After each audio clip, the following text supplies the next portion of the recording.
Et encore.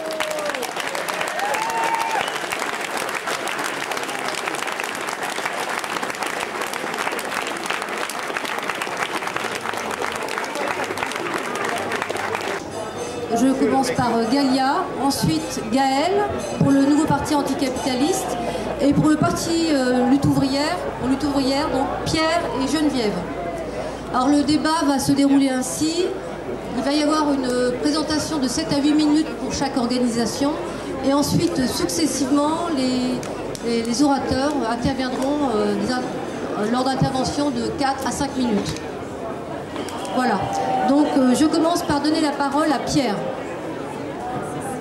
Bon, pour préciser, on a tiré au sort. Hein. Pas toujours.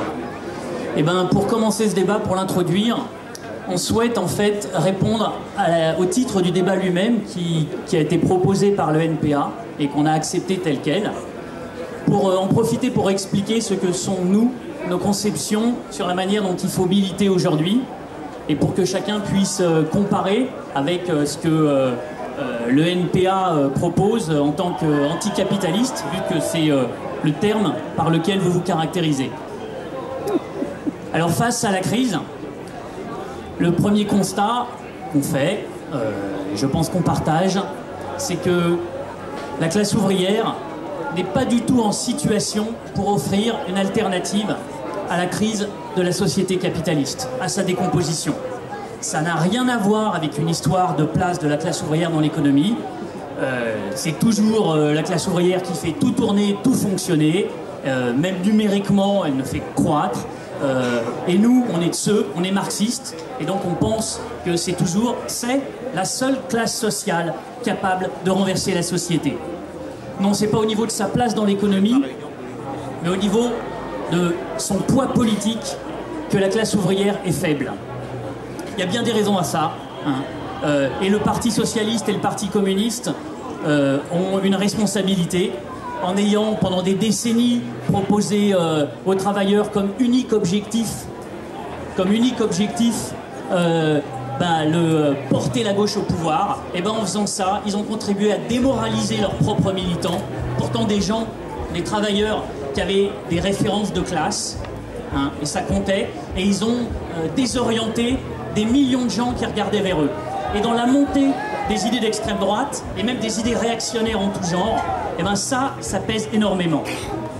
Mais on n'est pas les premiers à vivre une période de recul de la combativité ouvrière, hein. Le mouvement ouvrier en est plein, en France comme dans tous les pays. Et la première chose qu'il faut savoir faire, c'est ramer contre le courant. C'est-à-dire ne pas remettre en cause les idées communistes révolutionnaires. Ne pas remettre en cause l'idée justement que la classe ouvrière est la seule classe sociale capable de renverser la société. Et ça, c'est déjà une chose qui nous sépare. Quand la LCR... vous étiez encore la LCR, eh bien vous avez fait le choix d'élargir votre audience en troquant justement ces idées, ces références communistes révolutionnaires contre un rassemblement au contour flou, au contenu politique flou, au point qu'aujourd'hui, vous êtes plus capable de vous définir autrement que par ce mot anticapitaliste, et en fait qui veut en lui-même pas dire grand-chose. Alors pour nous, il ne s'agit pas de brandir le mot communiste et les idées communistes révolutionnaires comme une référence lointaine, hein, comme un drapeau soigneusement plié qu'on sortirait je ne sais pas trop quand. En fait, il faut les rendre vivantes, ces idées. Et pour les rendre vivantes, il faut les implanter dans la classe ouvrière. Il faut trouver des hommes et des femmes qui les reprennent, qui les véhiculent. Il y a sans doute bien des manières de le faire. Nous, il y a une manière... plusieurs, mais une manière entre autres que je veux utiliser pour illustrer ça, qui est celle des bulletins d'entreprise, par laquelle, entre autres, on commence. Et c'est bien plus que cela peut paraître. Nos publications d'entreprise, elles s'adressent à tous les travailleurs. Et on se place, on défend un point de vue politique du point de vue des intérêts politiques de la classe ouvrière. Que ça soit les attaques du gouvernement, les attaques patronales, les problèmes nationaux, les problèmes internationaux, à tous les ouvriers, tous les travailleurs, les salariés, les employés qui reçoivent ces bulletins-là, c'est de ce point de vue-là, ce point de vue de classe qu'on défend. Et avec tous ces objectifs politiques. Et on est les seuls à le faire. Ça, en plus de s'exprimer sur ce terrain-là, ça nous permet de trouver des hommes et des femmes pour être des relais de ces idées-là, pour être des militants ouvriers communistes révolutionnaires. Et ça, c'est crucial. Combien de fois on a vu dans le passé des explosions ouvrières fantastiques, hein, où les travailleurs sont capables d'ingéniosité incroyable. Je ne sais pas si vous avez entendu les copains turcs vous raconter comment alors c'est une toute petite, un début de grève, impressionnante, mais c'est un tout début. Comment ils s'organisent spontanément pour trouver les flics entre eux, pour débusquer les flics entre eux, tout simplement par des idées qui germent. Ça, il y en aura. Par contre, combien de fois on a vu les leaders ouvriers émerger et mener les luttes vers des directions, des impasses, voire des directions réactionnaires, hein. Une des plus grandes grèves qu'on ait connues, des plus gros mouvements ouvriers qu'on ait connus, c'est la Pologne des années 80. Pareil, avec des trésors d'organisation. Et ben, les leaders ouvriers comme Wałęsa, ils ont mené la classe ouvrière derrière l'Église, derrière Jean-Paul II. Et ben, nous, on veut trouver aujourd'hui des militants ouvriers communistes révolutionnaires qui seront peut-être les leaders de demain et qui mèneront la classe ouvrière derrière les idées communistes révolutionnaires.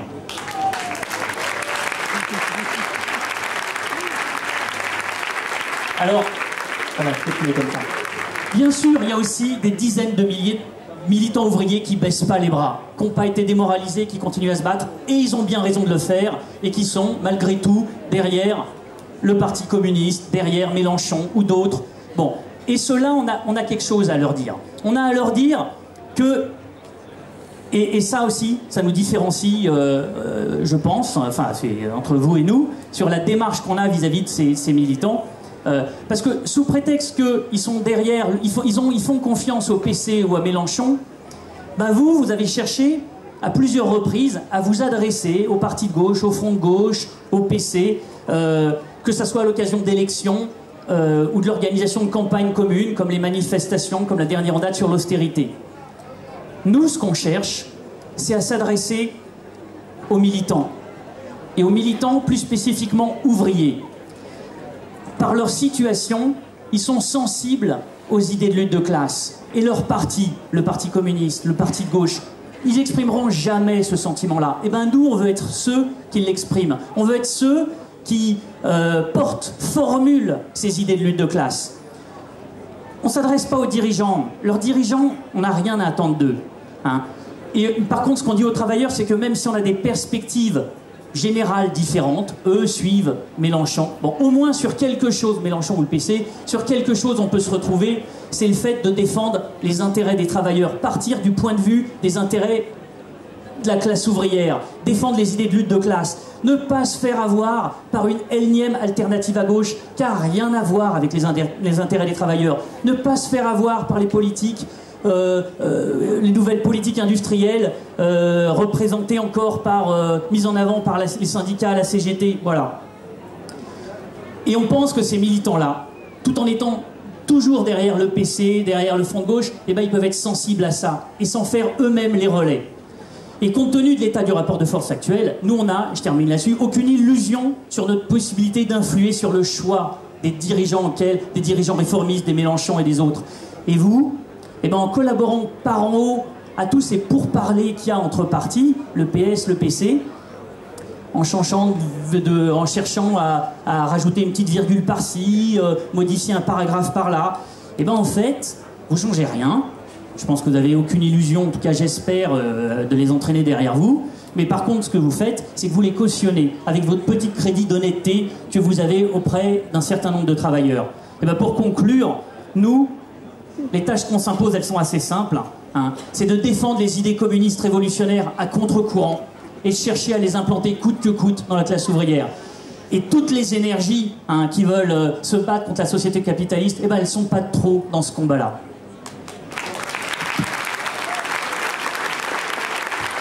Je passe la parole à Galia pour le parti anticapitaliste, nouveau parti anticapitaliste.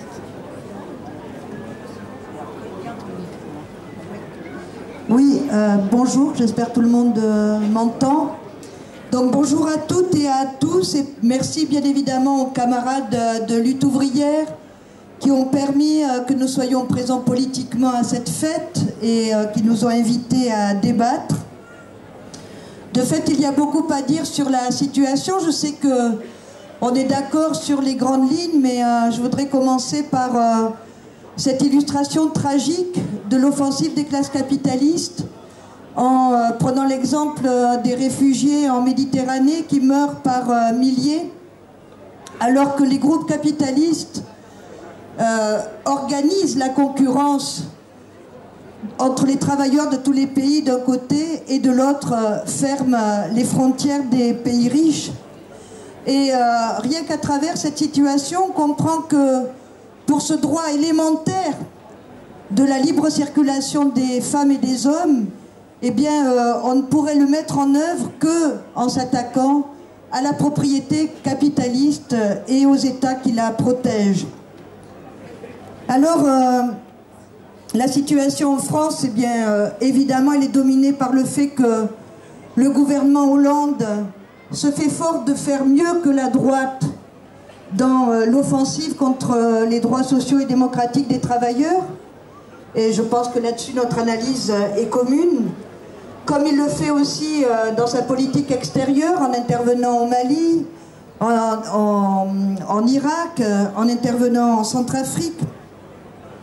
Et que les mêmes qui disent le faire pour combattre les groupes terroristes comme par exemple Daesh, vont ensuite voir les dirigeants d'Arabie Saoudite ou du Qatar pour vendre des rafales pour le compte des Dassault et des Thales. Alors pourquoi je dis ce qui semble des évidences? Parce que malgré tout, les travailleurs, eh bien, cette situation, ils la voient, ils la comprennent, et la crise, les politiques d'offensive capitaliste contre les droits des travailleurs, elles changent aussi leur conscience. Alors bien sûr, aujourd'hui, le fait que ce soit un gouvernement qui se dit de gauche a démoralisé un certain nombre de militants, Pierre l'a dit, et évidemment, c'est ça aussi qui fait que le Front National, eh bien, profite de la situation. On l'a vu dernièrement au départemental avec 25% des voix, et même si l'abstention était très forte, de fait, ça veut dire que l'influence du Front National, elle mord aujourd'hui et assez grandement dans les couches populaires parmi les travailleurs.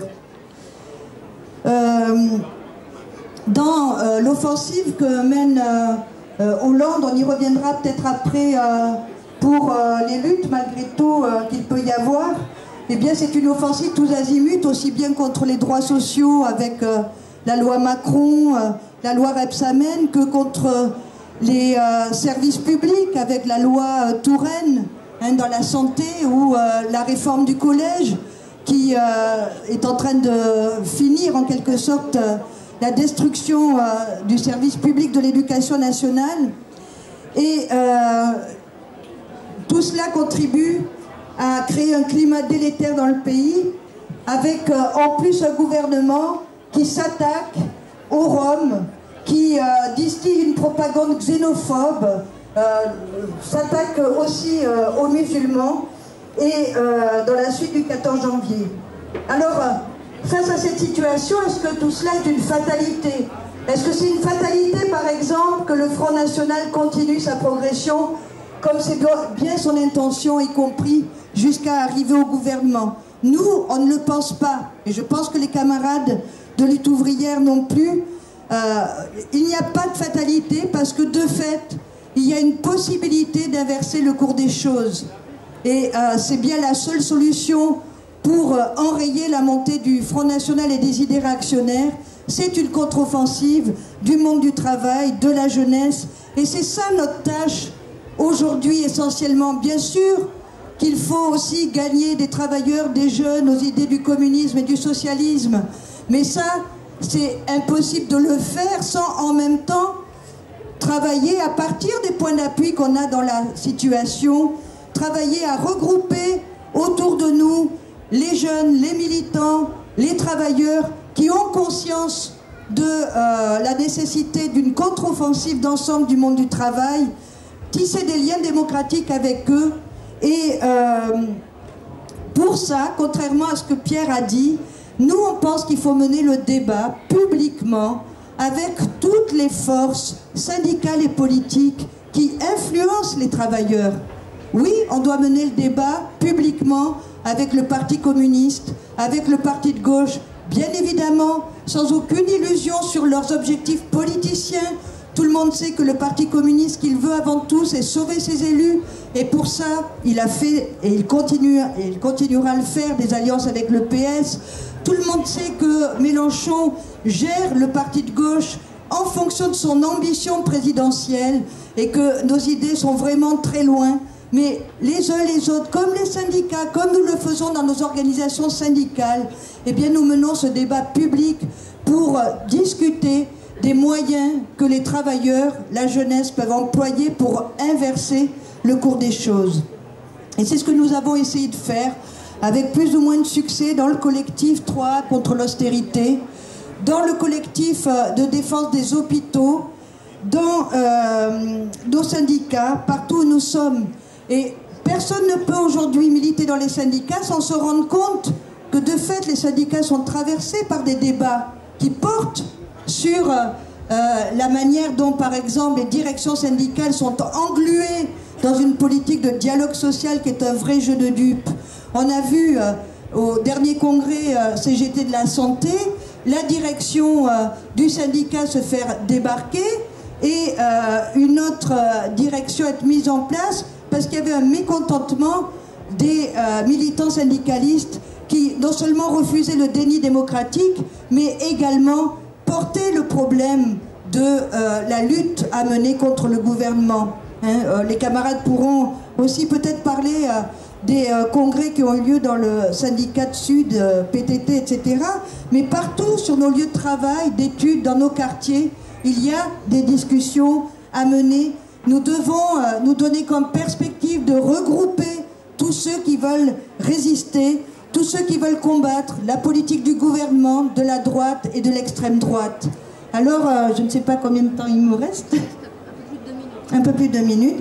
Alors, justement, bon, on est dans une situation où la contre-offensive, bon, elle a de la peine évidemment à s'amorcer. Il y a eu le 9 avril, il y a un petit peu un début de mobilisation sur la réforme, contre la réforme du collège. Mais évidemment, tout ça est très fragile. Mais on ne voit pas comment on pourrait travailler à regrouper les militants, syndicalistes, les travailleurs, les jeunes, défendre de façon, comment dire, y compris concrète, les idées socialistes et communistes, la conscience de classe, l'idée que c'est la lutte collective qu'il faut remettre à l'honneur. On ne peut pas faire ce travail-là sans en même temps avoir le débat entre nous, camarades. C'est-à-dire sans regrouper nos forces. Oui, nous sommes pour le regroupement des anticapitalistes et des révolutionnaires. Et évidemment que, unis, nous serions beaucoup plus forts pour faire ce travail-là ensemble, pour défendre cette perspective contre les idées réactionnaires et pour aider à l'éclosion de lutte, à leur convergence, aider à défendre les idées communistes et socialistes, et y compris dans les élections.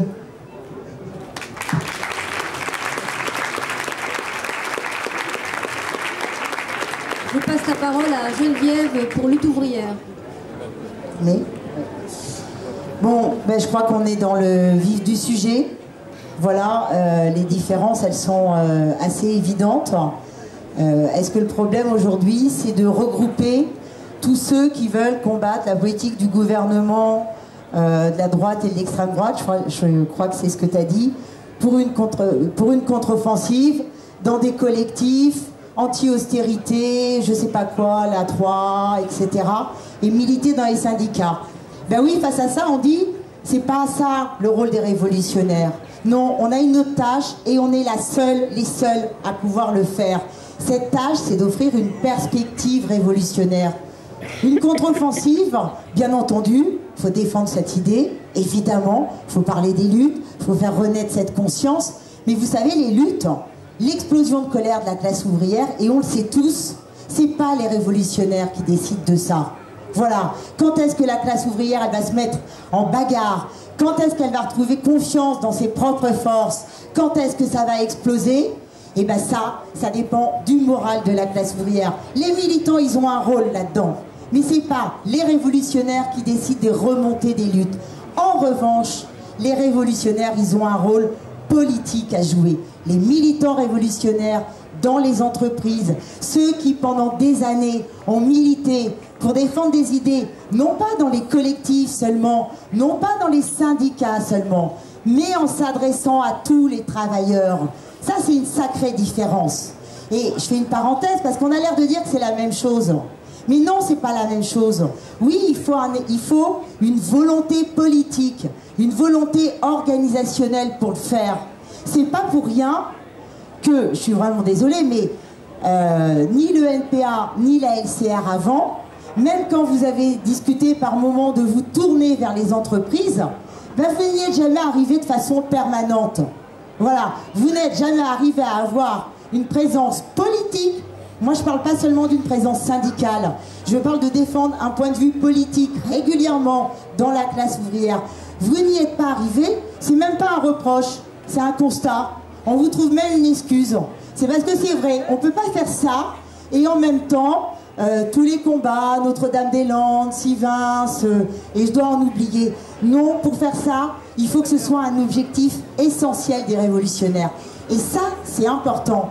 Parce que quand il y aura des luttes, là, on va les voir, tous les partis qui aujourd'hui, les Mélenchon, les Martinez, les Pierre Laurent, ah là, ils lèveront plus rouge que rouge. Là, ils seront plus radicaux que tout le monde. Et puis, ils essayeront, ils auront des perspectives pour la classe ouvrière, vers les négociations, vers le fait d'arrêter les luttes, vers le fait d'envoyer les travailleurs dans les impasses. Ils l'ont toujours fait, ça s'est toujours passé comme ça. Et bien, c'est face à ça qu'on dit, oui, le rôle des militants qui auront fait l'effort de s'implanter dans la classe ouvrière, d'être là, de défendre leur point de vue, dans les avancées et dans les reculs, de ne pas lâcher ce point de vue communiste révolutionnaire, il sera crucial à ce moment-là. Parce que s'ils n'y sont pas dans les entreprises, il n'y aura personne pour proposer une autre perspective, pour proposer que les luttes de demain, elles ne soient pas arrêtées, qu'elles aillent jusqu'au bout des possibilités. Alors évidemment, nous, en plus, le point de vue qu'on défend, c'est le bout des possibilités quand il y aura une situation révolutionnaire, c'est la prise du pouvoir. C'est pas la lutte contre l'austérité. L'austérité, c'est une des formes de politique de la bourgeoisie. C'est pas la seule. Demain, ils en auront peut-être une autre, les bourgeois, de politique. La seule alternative, c'est la prise du pouvoir par la classe ouvrière. C'en est pas une autre.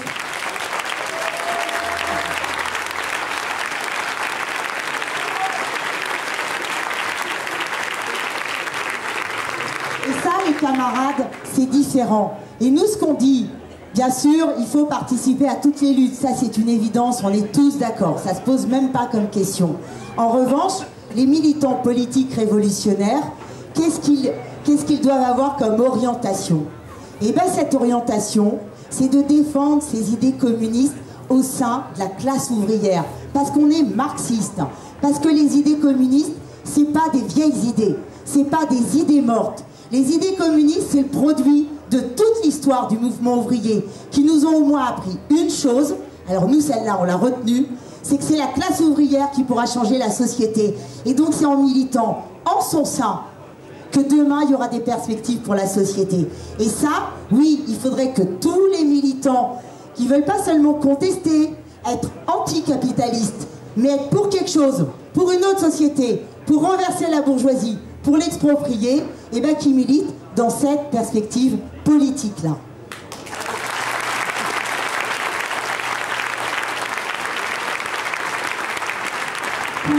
Pour le NPA, je passe la parole à Gaël.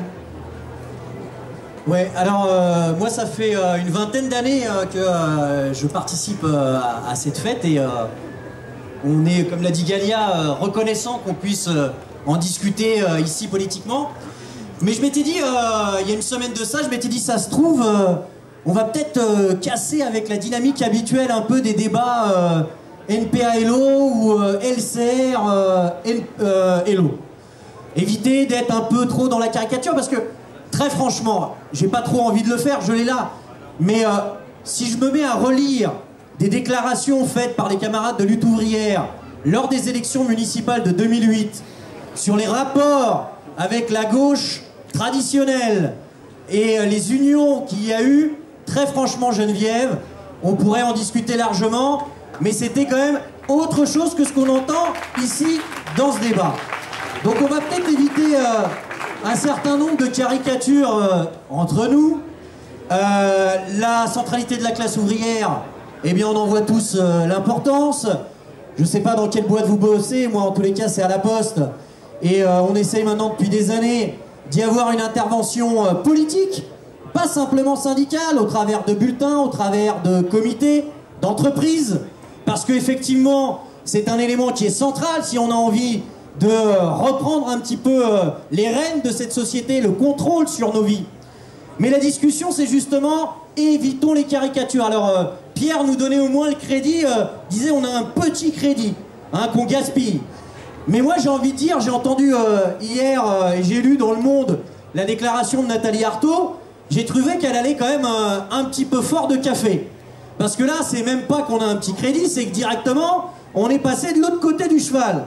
Où Nathalie nous explique hein, qu'il est hors de question de faire une campagne pour parler d'une politique favorable à tous les citoyens, fait référence au NPA, mais bien de mettre en avant les intérêts des travailleurs. Ni le NPA, ni le Front de gauche sont sur cette orientation. Très franchement, nous mettre du même côté que le Front de gauche, alors que quand même, dans la situation qu'on a vécue aujourd'hui, depuis plusieurs mois, depuis même cette année, comme l'a dit Nathalie tout à l'heure, avec les attentats de Charlie Hebdo, les attentats sur l'hypercachère, où tu as toutes les directions réformistes, Front de gauche en tête, qui sont allés manifester le 11 janvier, derrière le gouvernement, derrière les bourreaux, et bien à ce moment-là, on voyait bien qu'on avait une ADN commune. À ce moment-là, on voyait bien qu'effectivement les révolutionnaires, les anticapitalistes du NPA et de lutte ouvrière, c'était les seuls à dire non, à dire on manifestera pas derrière notre bourgeoisie, on manifestera pas derrière des bourreaux. Alors ça, c'est point commun, camarades. Si on veut avancer dans une situation, camarades, dans laquelle la bourgeoisie est à l'offensive, le Parti socialiste et les directions syndicales font tout pour désorganiser. Et là, on a effectivement des nuances d'appréciation. Moi, franchement, j'entends Nathalie, je lui dis, mais je suis d'accord, mais je me dis, mais merde, c'était pareil l'année dernière. Ça a des côtés positifs, parce que la centralité de la classe ouvrière, c'était toujours vrai l'année dernière. Mais franchement, il n'y a pas des points d'appui dans la situation. Les militants révolutionnaires, ils ne doivent pas se poser la question de quels sont ces points d'appui pour justement renverser la situation, renverser les rapports de force. Est-ce qu'aujourd'hui, ce qui se passe, comme l'a dit Galia, dans l'éducation nationale, la grève qui a eu le 19 mai, avec 50% de profs du secondaire en grève, la mobilisation qu'il y a eu dans les hôpitaux, les mobilisations qu'il y a eu en Basse-Normandie, qui ont permis de remporter le fait de faire virer la pause méridienne, c'est-à-dire en gros de faire travailler sur toute la journée sur 75% des bureaux. Est-ce qu'il n'y avait pas des militants anticapitalistes du NPA qui étaient dans ces bagarres, qui s'opposaient à la logique du patronat, à la logique de la bourgeoisie? Et bien nous, ce qu'on a envie de dire, parce qu'on a 5 minutes, c'est qu'aujourd'hui, et c'était dit dans les campagnes, je peux citer votre motion de 2004 pour les élections régionales, est-ce qu'on additionne nos forces tout le temps en disant on va chacun de notre côté voir ce qui se fait, de toute façon comme ça chacun pourra faire son marché.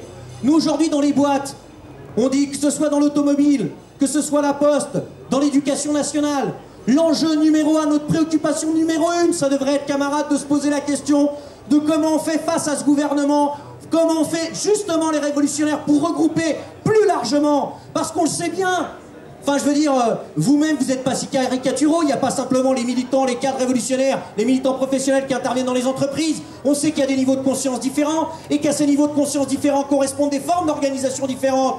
Le syndicat, le parti, ça s'adresse à des niveaux de conscience différents. Le front unique, le fait de faire l'unité, y compris avec des partis comme le Parti communiste, ça se fait pas sur leur programme, en s'adaptant à leur programme. Mais oui, en défendant comme par exemple le fait de dire aujourd'hui qu'il faudrait des intersyndicales pour le retrait de la loi Macron ou sur la loi de surveillance. C'est ça dont on parle, d'avancer sur nos deux jambes. Celle de l'unité d'action sur des revendications qui sont compréhensibles par la classe ouvrière et qui permettent de justement la mettre en mouvement. Et ça, c'est différent, et je termine avec ça, c'est différent de la question du parti, on y reviendra. Mais sur la question du parti, il y aurait bien besoin qu'ensemble, eh bien on réponde aussi sur la base d'un programme anticapitaliste et révolutionnaire avec des revendications transitoires, parce que vous avez un peu oublié que des révolutionnaires, ça avance aussi un programme d'action transitoire.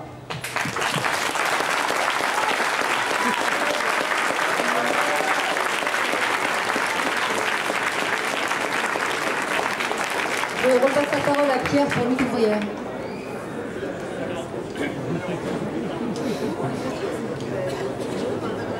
C'est bon? Ouais, c'est bon. Alors, on a une ADN commune, sans doute, une origine commune. Après, je sais pas comment les généticiens appellent ça, il y a la dérive génétique, non? Enfin bon, oui, on reconnaît qu'on a un passé commun, mais on milite de façon, dans des directions quand même, en tout cas, nous, c'est le constat qu'on fait, divergentes. C'est pas pour le souhaiter, le regretter. C'est un constat, sincèrement, comme disait Geneviève, c'est un constat.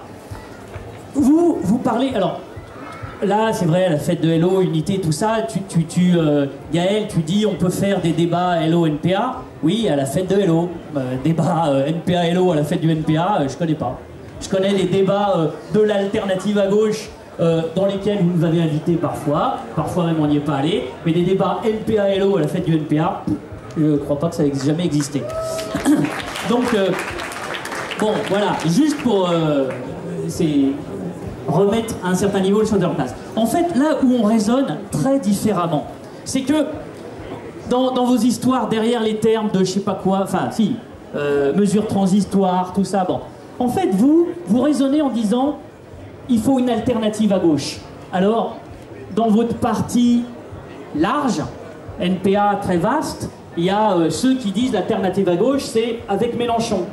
Et puis, il y a ceux qui disent l'alternative à gauche, c'est non, non, faut pas mettre Mélenchon. Bon. Mais nous, on raisonne pas du tout comme ça.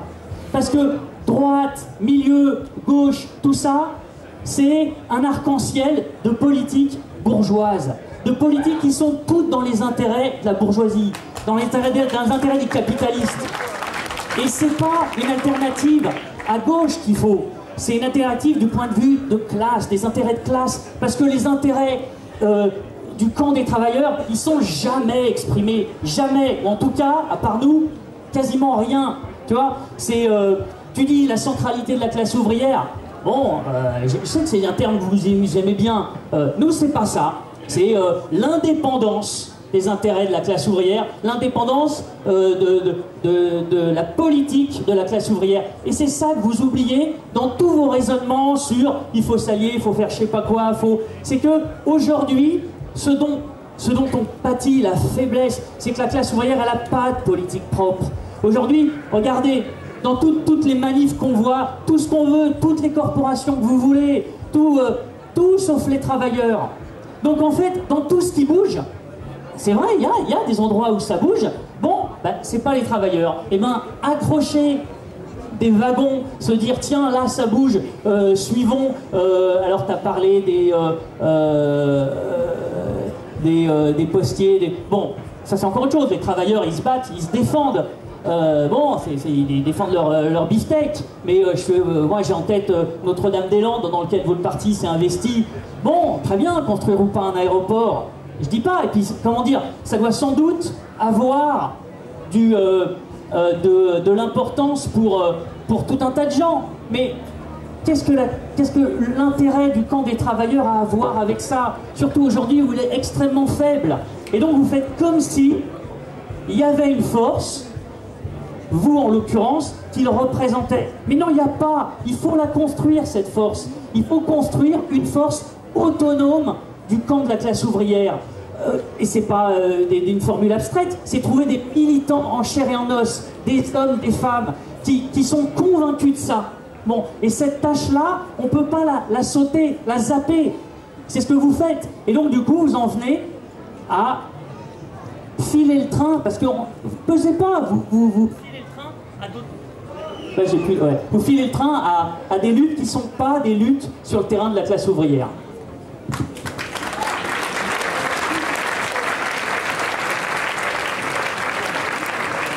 C'est au tour de Gaël. Galia. Oui, ça marche pas. Ça va marcher.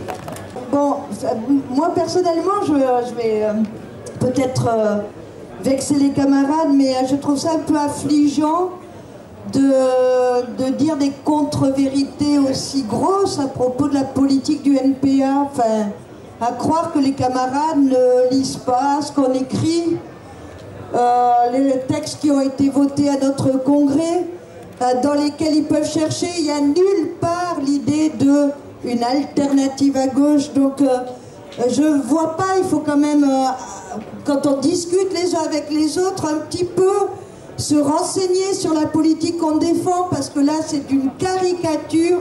Bon, d'autre part, je voulais revenir sur deux problèmes. Le premier, c'est la vision qu'a indiquée tout à l'heure, je crois que c'est Geneviève, sur les explosions sociales. Alors, il y aurait l'explosion sociale de la classe ouvrière qui arriverait comme ça, un beau jour, sans que ça ait été en aucune façon préparé, sinon par des militants qui ont recruté patiemment, en discutant avec eux, en les laissant dans un cadre un peu isolé, des hommes et des femmes qui vont défendre les idées communistes et révolutionnaires. Mais je regrette, l'histoire, ça ne se passe pas comme cela. Mai 68, il y a quand même pas mal de camarades dans la salle qui ont connu cette période-là. Eh bien, mai 68, ça a été préparé aussi par des générations de militants, par des générations de militants qui ont peut-être milité parfois au PC à l'époque, qui ont dénoncé la guerre d'Algérie, qui se sont engagés, Arlette elle-même, Arlette Laguillet, au PSU, dans les années 60, contre la guerre d'Algérie. Ah, c'était pas seulement dans son entreprise, c'était aussi en s'intéressant à ce qui se passait et qui touchait évidemment tous les travailleurs et toute la jeunesse du pays. Pareil quand on dit, et ça je pense que c'est important, les camarades, vous nous faites des procès en marxisme là, mais il faut relire Grève de masse, parti et syndicats. Enfin, Rosa Luxembourg qui décrit, enfin je ne vais pas faire les exégètes des textes, mais enfin 1905, elle explique bien comment 1905, ça s'est construit en parallèle avec la construction du parti bolchevique, à travers des expériences qui à chaque fois ont fait que des fractions de plus en plus larges de la classe ouvrière se sont mises en mouvement, en comprenant quels étaient leurs objectifs. Leur objectif à l'époque c'était renverser le tsarisme, c'était une république dans toute la Russie. Donc bon, je crois qu'il faudrait quand même en rester un petit peu sur l'histoire et on pourrait trouver bien d'autres exemples, y compris les grèves de 80 en Pologne. Certes, Walesa les a trahis, il a fait sa politique, mais enfin il y avait eu des militants qui avaient préparé aussi ces mouvements-là. Et je crois qu'il y a une deuxième erreur dans ce que vous dites, c'est le fait que vous opposez, alors vous êtes pour la prise du pouvoir, et nous on serait pour la lutte pour l'austérité. Tout à l'heure, contre l'austérité, pardon. Gaël tout à l'heure a évoqué le problème. Comment aujourd'hui peut-on envisager de mettre fin à l'austérité sans que la classe ouvrière impose un programme d'urgence social-démocratique que nous avons défendu ensemble, d'ailleurs, camarades, à plusieurs reprises, et qui aujourd'hui implique qu'on mette en avant l'annulation de la dette, l'interdiction des licenciements et la répartition du travail entre tous, l'augmentation des salaires, et évidemment que tout ça ne peut pas se faire sans qu'il y ait un gouvernement qui soit une émanation des travailleurs en lutte. Parce que aussi la prise du pouvoir, je ne sais pas quelle vision vous en avez.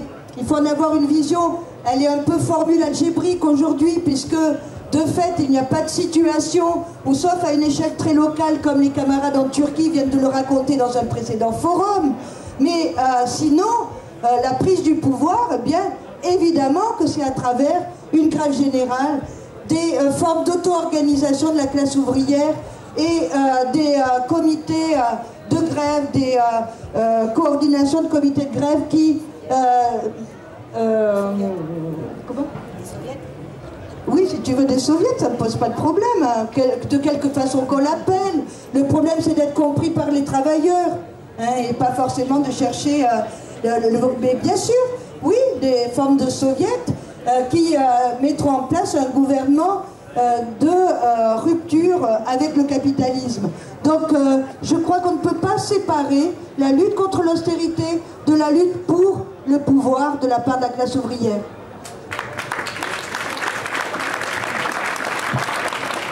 Le tour de Geneviève. C'est bon? Oui, c'est bon. Bon, je vais essayer de répondre rapidement, mais sur quelques petites choses. Parce que là, on a quand même l'impression que c'est nous qui avons absolument convaincu les camarades de la LCR d'abandonner les références au programme trotskiste. On est vraiment désolé, mais on discute de ça, voilà, de ce choix dans lequel on n'y est vraiment pour rien. Et il y a une perspective, en effet, qui est représentée par le NPA. Alors je ne sais pas si c'est tout le NPA, certaines tendances, je ne sais pas si Galia et Gaël sont en désaccord ou ne sont pas en désaccord, j'en sais rien. Mais l'idée du NPA, c'était quand même de regrouper des forces plus larges en abandonnant le programme trotskiste et les références au communisme et au trotskisme. Donc on discute de ça. Et nous on discute là, on essaie de présenter notre politique. On essaie d'expliquer qu'en effet, cette perspective communiste, politiquement, il faut continuer à la défendre. Donc, on a des grands discours unitaires. Pierre l'a dit, c'est plus facile à la fête de lutte ouvrière. Ça doit être l'ambiance qui pousse au discours unitaire, je suppose, malgré tout ce qu'on dit sur notre sectarisme. Mais là, on a des grands discours unitaires. Moi, je voudrais prendre un exemple, parce qu'il a 3 mois d'existence, cet exemple. En janvier-février, là, à Sochaux, il y a eu une législative partielle. Voilà. Pour remplacer Vousséré Moscovici qui avait été promu à Bruxelles et qui était député jusque-là de Sochaux. Sochaux, c'est un canton particulier puisque c'est autour de juste la plus grande usine de France. PSA Sochaux, 10 000, enfin ils viennent de passer la barre des 10 000, 9 500 travailleurs. Voilà. Nous, lutte ouvrière, on a fait le choix de présenter un candidat, un ouvrier de l'usine de Sochaux, connu, parce qu'il milite politiquement, Michel Trépeau, il milite, il est connu comme un communiste, comme un révolutionnaire, il s'est déjà présenté aux élections plusieurs fois, voilà, et il est connu par ses camarades de travail. Et on a fait campagne sur cette base-là, pour proposer aux travailleurs de voter pour leur camp, le camp des travailleurs, contre tous les autres partis, parce que tous les autres partis, quelle que soit leur déclinaison dans l'arc-en-ciel, comme dirait Pierre, ce sont des représentants de la bourgeoisie parce qu'ils ne remettent pas en cause le système capitaliste. Voilà, une candidature révolutionnaire, tout ce qu'on veut. C'était clairement une façon de proposer une autre perspective sur une base de classe et sur une base communiste. Qu'a fait le NPA? Dans un souci d'unité des révolutionnaires et des anticapitalistes, il a appelé à voter pour ce candidat. Parce qu'il n'a pas présenté de candidat. Ça, voilà, on ne discute pas de ça. Qu'il aurait fait qu'on n'aurait vraiment eu aucun reproche, bien au contraire. Eh ben non, il n'a pas appelé il y a 2 mois à voter pour ce candidat, pas du tout. Il a appelé à voter pour un candidat Front de Gauche, un élu municipal du PC, soutenu par le Front de Gauche, le PC, des dissidents PS et le MRC de Chevènement, connu pour son internationalisme, le MRC de Chevènement, hein. Vous vous souvenez, je suppose, des propos. Tout ça, pourquoi? Puisque Galia n'a jamais lu dans l'anticapitaliste la proposition de faire une alternative de gauche, je vous le lis. C'était dans l'anticapitaliste du 21 janvier 2015, tu vois, je le lis. Dans une circonscription comportant une forte population de travailleurs, je cite le NPA, et d'ouvriers liés à l'industrie automobile, PSA étant le principal employeur du bassin, bon, ça, ils le savent, il était particulièrement important qu'une voie alternative de gauche puisse s'incarner dans cette élection. Et en échange de quelques mots dans un meeting, ils ont appelé à voter pour un candidat à la gauche de la gauche. Je ne sais même pas s'il est vraiment d'après les camarades, il n'est même pas à la gauche de la gauche, il était passé par le PS. Bon, voilà, moi c'est même pas un reproche, nous on a fait notre campagne.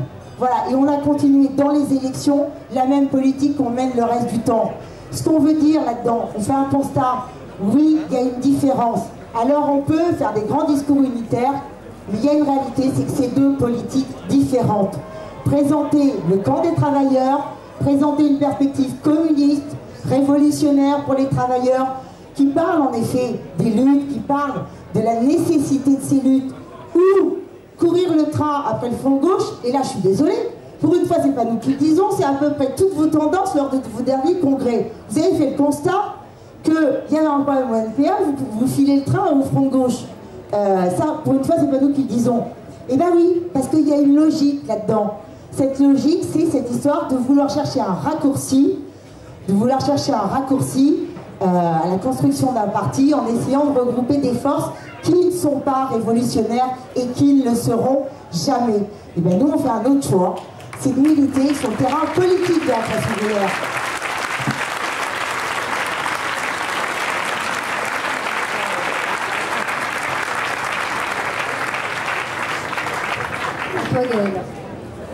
Ouais, mais Geneviève, en fait, tu viens d'enfoncer une porte qui était grande ouverte.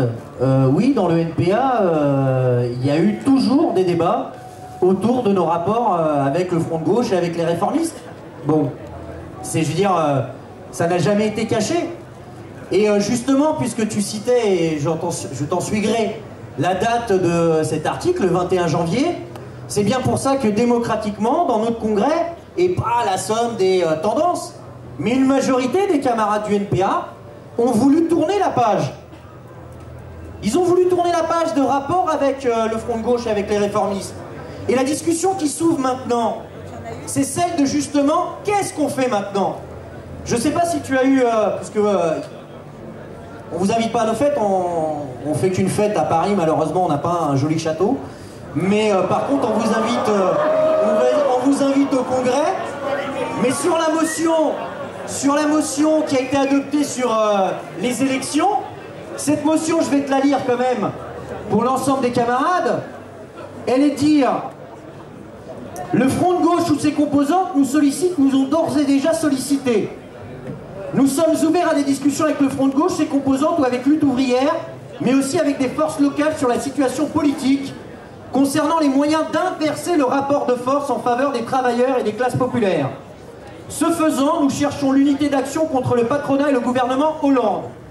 Mais le Front de gauche et ses composantes défendent une alternative antilibérale et institutionnelle à l'intérieur du système capitaliste et militent pour une nouvelle combinaison parlementaire à gauche avec Europe Écologie Les Verts et le PS, ou une partie du Parti Socialiste en vue d'une nouvelle majorité de gauche, et où font campagne pour la 6e République. Au contraire, et donc on fait bien la différenciation entre ce qu'on fait sur le terrain des luttes, au contraire, nous entendons pour notre part défendre lors des élections, en fonction de nos possibilités et avec les forces nationales ou locales qui peuvent partager nos objectifs, une politique anticapitaliste.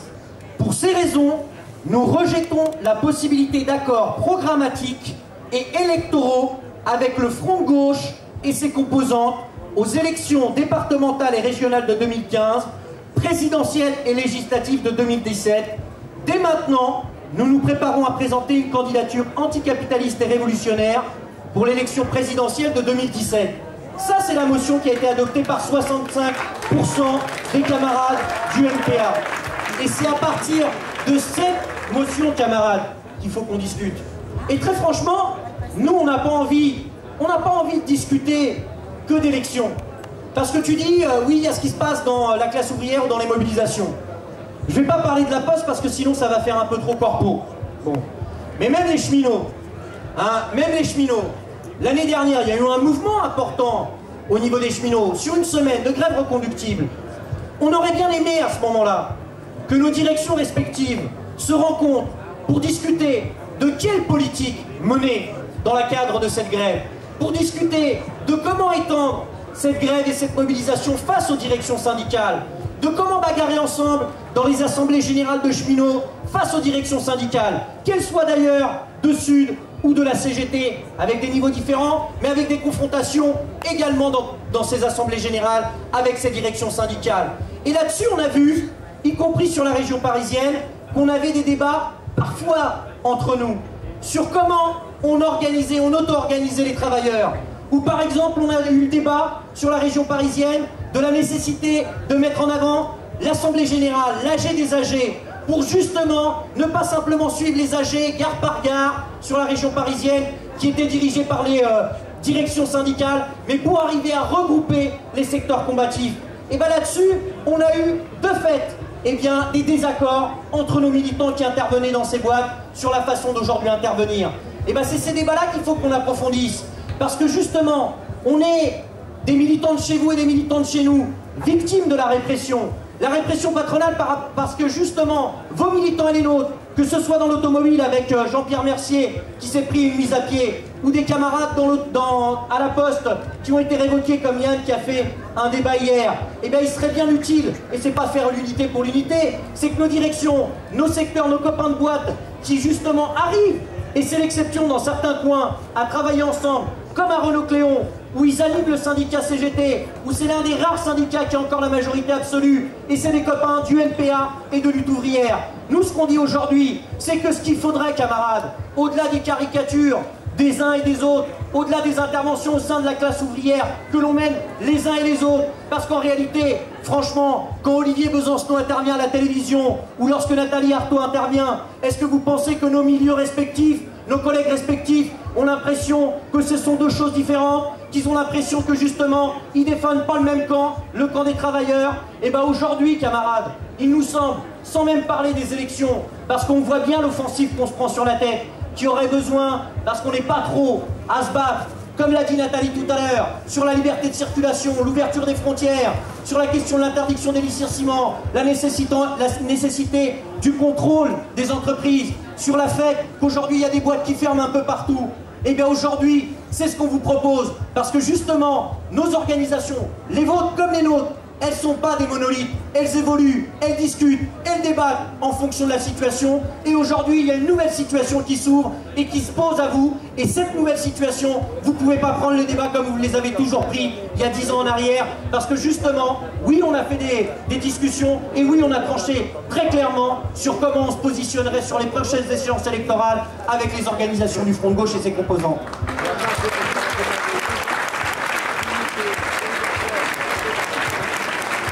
Pierre pour Lutte ouvrière.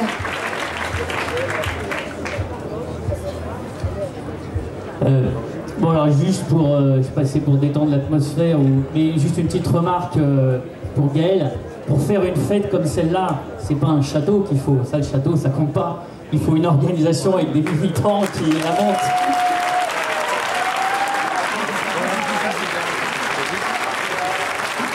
Bon. Et qu'il fasse venir du monde, et voilà. Mais c'est ça qu'on veut construire, c'est ça qu'on est en train de construire. Et maintenant, tu parles d'unité. Encore une fois, nous, ce qu'on fait, on défend notre politique. Dans les élections, comme en dehors des élections, comme tout le temps dans les entreprises. Si, de façon, je sais pas, si c'est cette politique-là dans laquelle le NPA nouveau que tu as l'air de présenter, mais... on lit votre journal, on lit votre canard. J'ai lu les articles de cette semaine qui rendaient compte de vos discussions entre vous. Sincèrement, le NPA nouveau dont tu parles, d'abord c'est pas le NPA nouveau, c'est celui dont on entend parler tous les ans à la fête de Lutte ouvrière. Bon, et puis en plus, non, je sais que c'est pas ça. Mais cela dit, imaginons que c'est ça, que vous voulez vous retrouviez avec nous pour exprimer ces idées-là. Bon, bah, nous on n'a jamais refusé de discuter avec qui que ce... Enfin, avec vous, on n'a jamais refusé de discuter.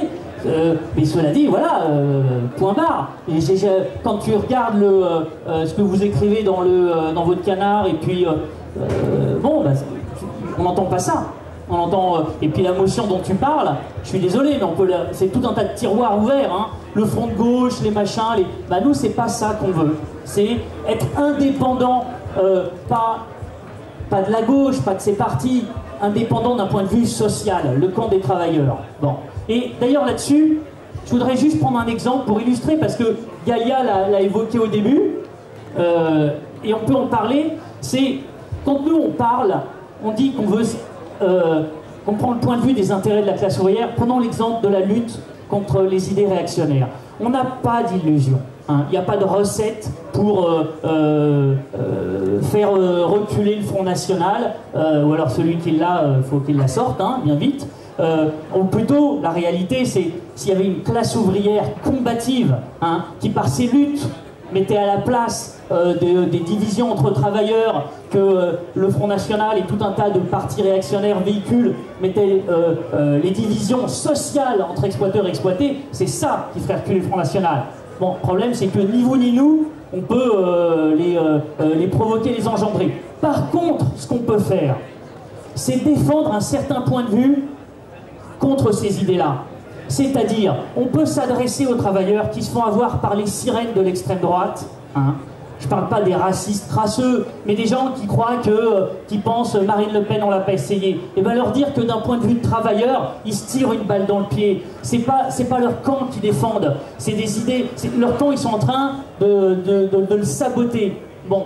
Et d'un autre côté, parce que ça, à la limite, je pense qu'on pourrait être d'accord, il faudrait dire aux autres, aux travailleurs qui pensent que le Front National, eh ben, ça doit les pousser à se jeter dans des unions anti-extrême droite, où en fait, qui seront pas du tout sur une base classe sociale, pas du tout du point de vue des intérêts des travailleurs, hein, des rassemblements vagues, qui seront en fait des marchepieds pour des politiciens. Bon, eh ben, nous on veut mettre en garde aussi les travailleurs de ce point de vue-là. Et c'est à la base, c'est ces idées-là qu'on veut défendre. Et pas discuter avec les organisations dont on sait qu'on les influencera pas. On n'a pas le poids. Le poids qu'on a, c'est vis-à-vis, j'allais dire d'homme à homme, d'homme à femme, de femme à femme, c'est en tête à tête, ou plusieurs dans les ateliers, dans les quartiers. Mais c'est ce boulot-là qu'il faut faire. Bon, et convaincre et entraîner sur une certaine base politique du point de vue des intérêts des travailleurs. Mais encore une fois, si c'est ça que vous voulez faire avec nous, d'accord, discutons-en. Mais première nouvelle.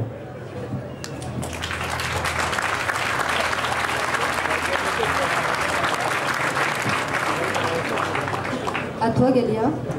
Oui, moi d'abord sur le problème des élections départementales, je dirais quand même que le plus important, c'est que ça soit Lutte ouvrière et encore moins d'ailleurs le NPA, on était vraiment très peu présents dans ces élections.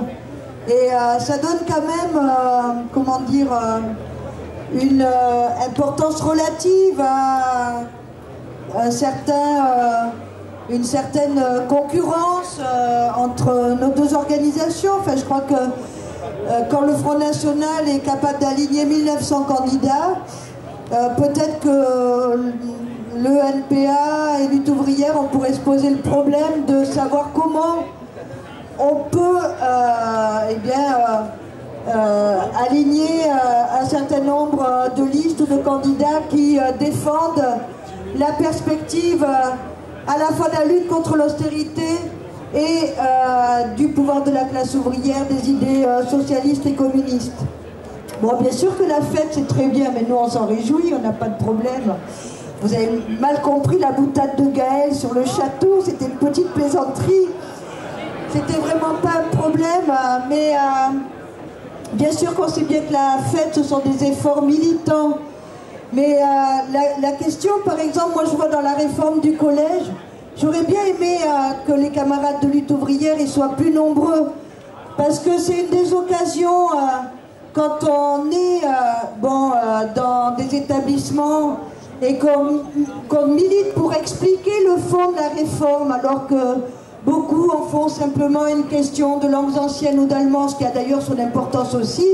Mais quand on explique que avec les 20% qui sont pris sur les horaires disciplinaires, c'est une attaque contre le service public d'éducation, la création de l'inégalité entre les différents établissements. Eh bien, il y a beaucoup de collègues qui répondent présents. Et moi, je pense que c'est une bataille politique qui n'est pas négligeable, parce que vous n'avez pas été sans remarquer qu'il y a Vallaud-Belkacem qui vante la réforme dans l'intention pédagogique, et puis en face, il y a Le Pen, il y a Le Maire, il y a Sarkozy qui vante une conception de l'école qui nous ramène des décennies en arrière. Eh bien oui, c'est un combat, je pense, qui est à mener parmi d'autres. Et beaucoup d'endroits dans le pays, sans que, justement, il y ait une expression politique de ce rôle que les travailleurs peuvent jouer, qui soit suffisamment forte. Quand je parle d'expression politique, je ne parle pas de débouché politique institutionnel.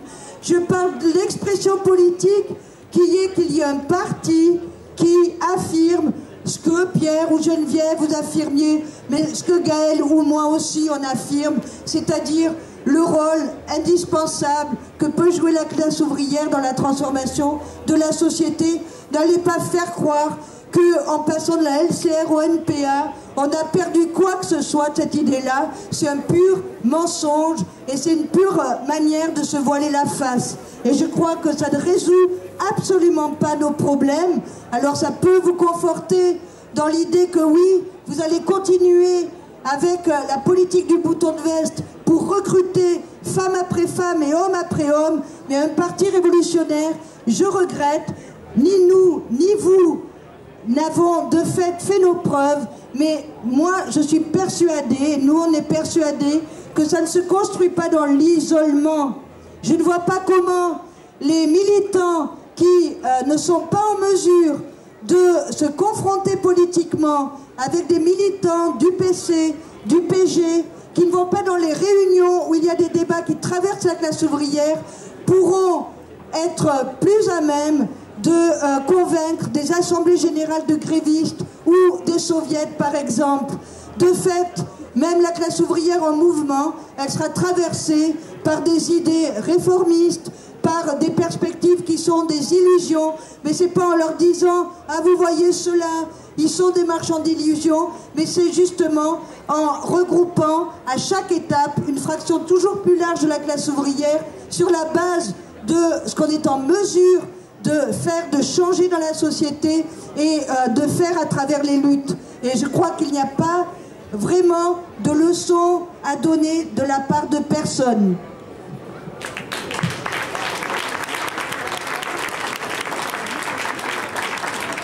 À Pierre. Pardon. Alors, de nouveau, je trouve que les choses... Ouais. De nouveau, je trouve que les choses, elles sont posées assez clairement. Voilà. Si on veut militer au sein de la classe ouvrière, enfin si on veut, nous on veut, et on le fait, militer au sein de la classe ouvrière en s'adressant à tous les travailleurs, pour les camarades, c'est être isolé. Parce qu'on ne discute pas avec les directions des autres partis. Et ben voilà, une des différences essentielles. Nous, on ne se sent pas isolés, parce qu'on n'est pas dans 3000 collectifs avec les militants du Front de gauche, du PC, etc. D'abord, un, parce qu'on les côtoie. Et deux, parce qu'on n'est pas isolé quand on milite dans la classe ouvrière, quand on s'adresse à l'ensemble des travailleurs. Alors c'est moins visible.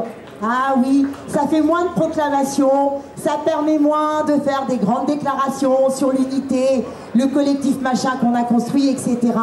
Mais c'est la réalité, c'est la seule voie pour construire un parti.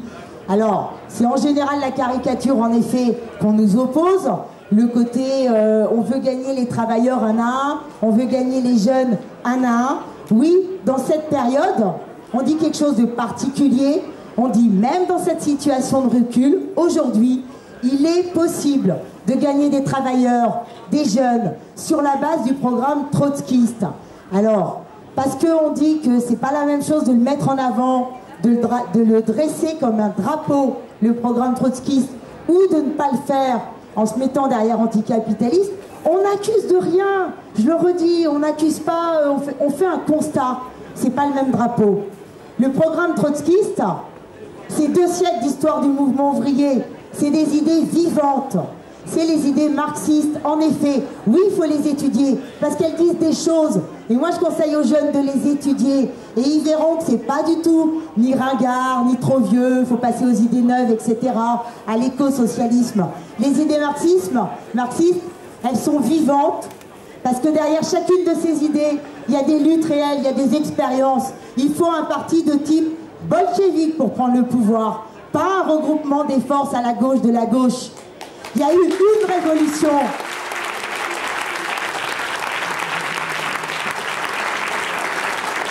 Il y a eu une seule révolution victorieuse dans un pays, en 17, en Russie, où la classe ouvrière c'était une des plus révolutionnaires du monde.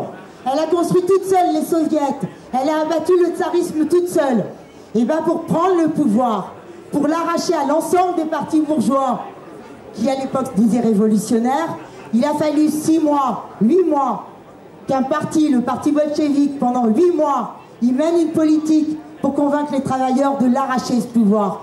Et bien c'est dans cette perspective qu'on veut former les gens. Et la nécessité du contrôle des travailleurs. Vous savez qu'on est d'accord et qu'on l'a déjà porté ensemble. Et ben nous on dit aujourd'hui qu'il y aurait bien besoin, dans une période de recul, et malgré les différenciations que l'on fait les uns et les autres de la situation, de pouvoir faire bloc et de pouvoir justement redonner confiance à notre camp, peut-être à nos petits milieux les uns et les autres, mais déjà ça serait un pas de géant.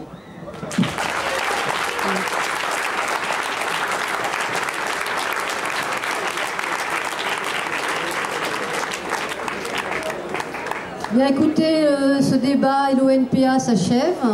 D'autres débats se poursuivront à partir de 20h. Et je remercie les militants du NPA de leur participation. Au niveau nombre d'interventions, moi j'avais compris. Parce qu'il répond pas sur le... Vas-y, débat. Je suis d'accord avec toi. Ouais, on n'était pas d'accord avec l'NPA. D'accord, tu vois, c'est ça qui est drôle. Bah, si tu veux, un jour on en discute. Vas-y, arrête.